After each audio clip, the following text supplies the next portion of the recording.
जय श्रीमन नारायण। ए पर जे टिप्पणी हम करे जा रहल बा रामानुजदास श्रीमान गट्टू वेणुगोपाल स्वामी जी के द्वारा दिहल गयल बा। अध्याय 10 विभूति योग श्लोक 42। अथवा बहुनैतेन किं ज्ञानेन तवार्जुन विष्टभ्याहम् इदं कृत्स्नम् एकांशेन स्थितो जगत्। ओम। गीताचार्य श्री कृष्ण परमात्मा अर्जुन समेत हमनी सबके विभूति योग सिखा रहल बानी। परमात्मा कहत बाड़न, अर्जुन हम आपन अभिव्यक्तियन के बारे में कितनो बताई एकर कौनो फायदा ना होई, काहे कि पूरा तरीका से बतावल संभव नहीं खे।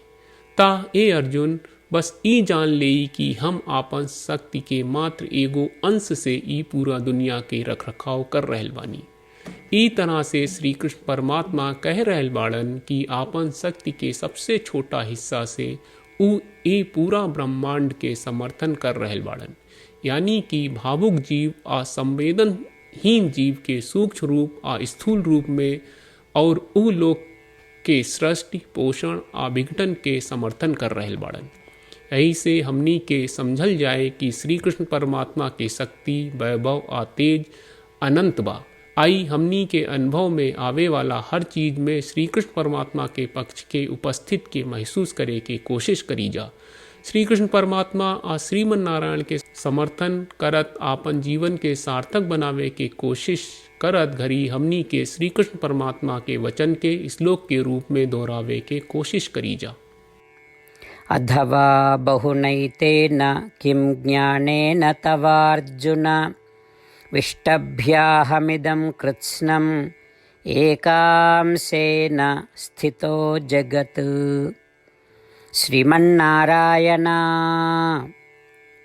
करिष्ये वचनं तव। सर्वं श्रीकृष्णार्पणमस्तु। जय श्रीमन्नारायण। श्रीमद् भगवत गीता का पूरा सार श्री कृष्ण परमात्मा ने अध्याय 18वें के श्लोक 65 से 70 में 8 काम करे खातिर दिले बाड़े। श्री कृष्ण कहले, हम ओ लोगन से प्रेम करनी जो लोग इन 8 बातन के मान तारे। हम ओ भक्तन के हर तरह से रक्षा करब।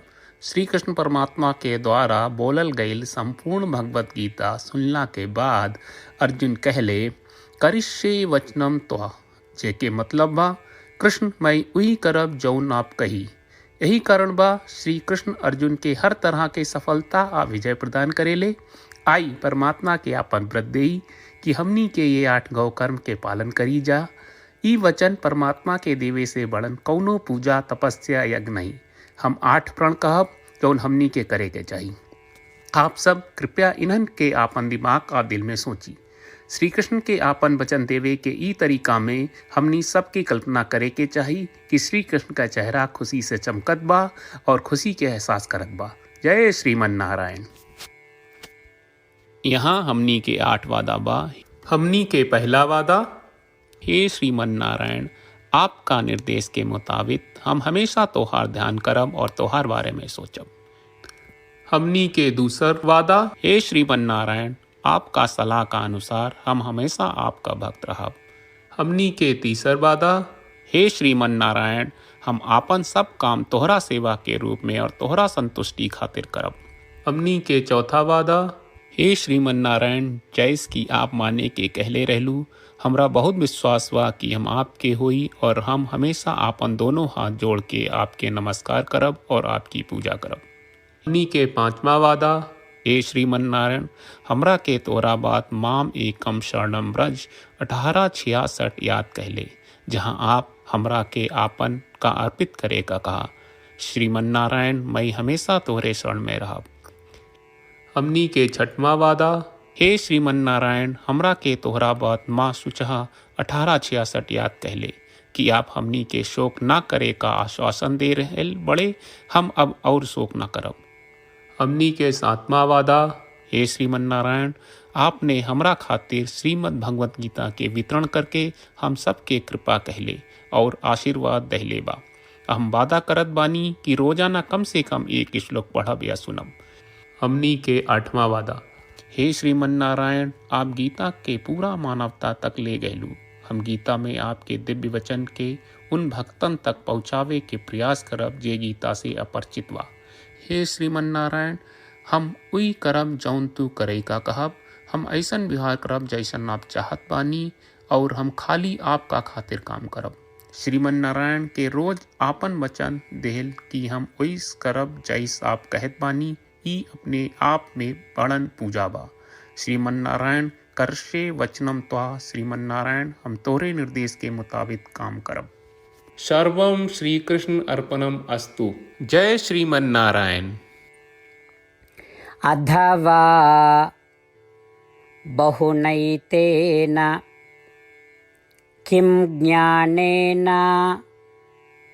तवार्जुन विष्टभ्याहम् इदं कृत्स्नम् एकांशेन स्थितो जगत्।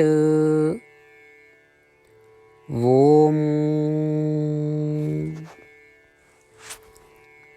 अथवा बहुनैतेन किं ज्ञानेन तवार्जुन विष्टभ्याहमिदं कृत्स्नम् एकांशेन स्थितो जगत्। श्रीमन्नारायण, करिष्ये वचनं तव। सर्वं श्रीकृष्णार्पणमस्तु।